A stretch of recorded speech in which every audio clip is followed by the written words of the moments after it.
The very day the Croydon tram crash happened, we knew the cause was speeding. Now, exactly a week on, it's been confirmed by how much. As several passengers reported at the time, it was going way too fast, travelling at around 44 miles per hour as it entered the sharp bend. That's more than 3 times the limit. We know 7 people died that day. Many more will live with their trauma and their injuries. But we'll have to wait months to find out why the driver broke that limit. Ria Chatterjee reports. The tram travelled on its side like this for a short distance before stopping. I don't know how I found Taye was inside. He's still surprised he managed to force the door of the tram open.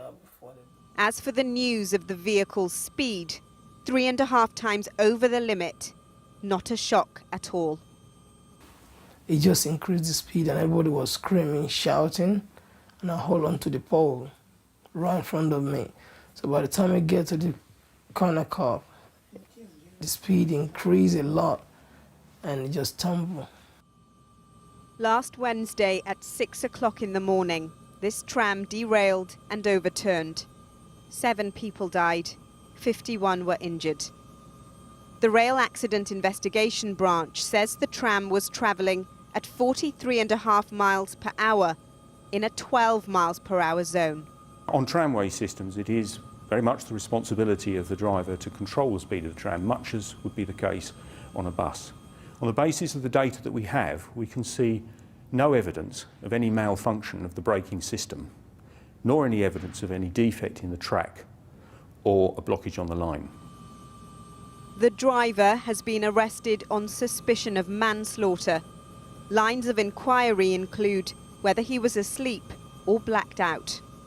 The tram line still isn't open, and there's been no indication from TfL as to when that might happen. Last week, a real sense of chaos ruled here. Only the flowers now, and of course the absence of the tram, such an integral part of life here in Croydon, are reminders of what happened. Last Wednesday was my worst and toughest day since becoming Mayor of London. SADIQ Khan must now look forward. Today's report issues urgent safety advice. The recommendation from the RAIB was to ensure there are restrictions on speed around that one corner and additional signage. That's going to happen. Do the reports mean anything to you? Do you feel a little bit like it's too late? Well, I think it's too late, and I've been hearing that a lot of people were telling me we're not allowed to get on the tram anymore until when they get something done about the speed. Will you be using the tram again? I don't think so. Those involved may all find the accident difficult to forget. It seems the whole community will.